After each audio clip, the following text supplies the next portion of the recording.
Olá, meus queridos irmãos, que bom estarmos juntos para mais uma vez estudarmos a lição da Escola Sabatina. E hoje, quinta-feira, 29 de maio, nós temos como tema para o nosso estudo, para que se conheça a tua salvação. Bom, hoje nós temos o Salmo 67, para que nós venhamos a ler ele mais uma vez e assim entender o que a lição nos diz no dia de hoje. E aqui diz o seguinte, leia o Salmo 67. Como esse hino de louvor nos ajuda a compreender o papel do povo de Deus em Apocalipse 14, no versículo 6 ao versículo 12. Bom, a gente vê, em resumo, que aqui é um convite de Deus. Deus está convidando todo o povo, todas as nações, para que a gente venha a conhecer as suas obras de salvação. E assim também, a gente venha a se alegrar e glorificar o seu santo e maravilhoso nome. A gente vê que aqui no comecinho do capítulo 67, Deus ele faz um apelo. Faça resplandecer sobre nós o seu rosto, para que se conheça na terra o teu caminho. Ou seja, o plano da salvação, Deus providenciou um meio de readmitir os pecadores em sua presença imediata e gloriosa, sem serem destruídos por sua glória.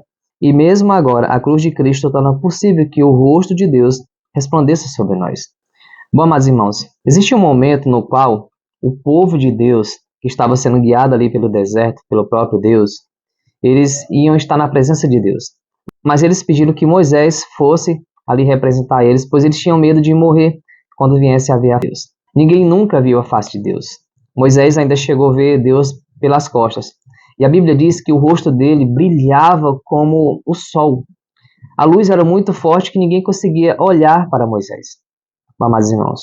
Mas aqui a gente vê que Cristo Jesus providenciou um meio de readmitir os pecadores em sua presença imediata e gloriosa sem serem destruídos. E Ele quer que essa luz que irradia dele venha sobre nós e assim também em nós venha a irradiar a vida de outras pessoas.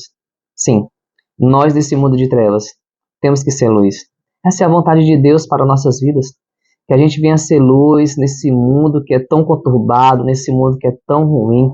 Nós que conhecemos a Ele, Jesus Cristo, nós que conhecemos o seu plano de salvação, o seu sacrifício feito na cruz do Calvário por mim e por você, nós fomos chamados para viver essa luz. E a gente vê que o povo de Israel, ele recebeu essa tarefa, mas infelizmente falhou. E Deus diz, a minha casa será chamada casa de oração para todos os povos. Quem é a igreja de Deus se não somos nós? Sim, somos nós que o aceitamos. Aqui em Isaías 56, versículo 7 diz que Deus ele queria que o templo dele fosse uma casa de oração para todas as nações. Ei, nós somos o templo vivo do Senhor. Como está o teu templo, amado irmão? Você está fazendo com que o seu templo leve pessoas a Cristo?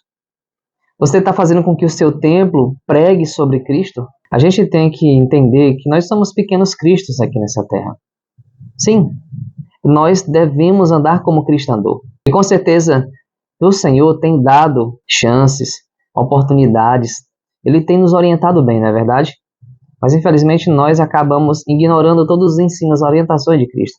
Mas Ele continua nos ensinando, concedendo a sua misericórdia sobre nós para que a gente venha ser luz nesse mundo. A lição nos diz, Davi nos lembra de que Deus deseja que se conheça na terra o seu caminho e em todas as nações a sua salvação.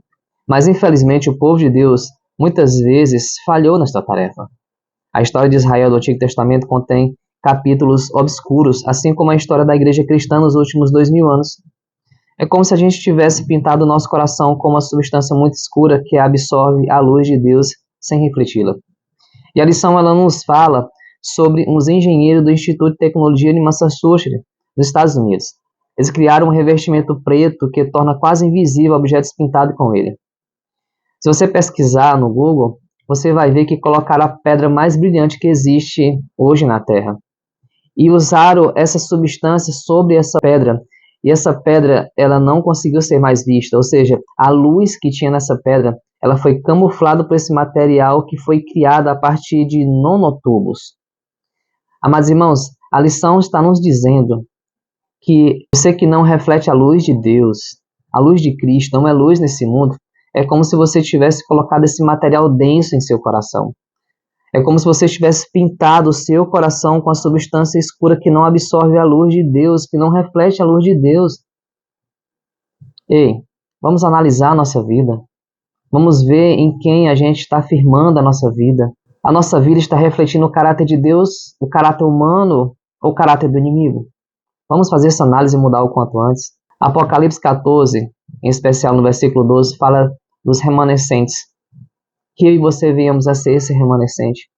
Que eu e você venhamos a ser aquele que não se contenta em permanecer em Sião, desfrutando da presença de Cristo. Em vez disso, ele voa pela terra, convidando o mundo a se unir a eles no Monte Santo de Deus.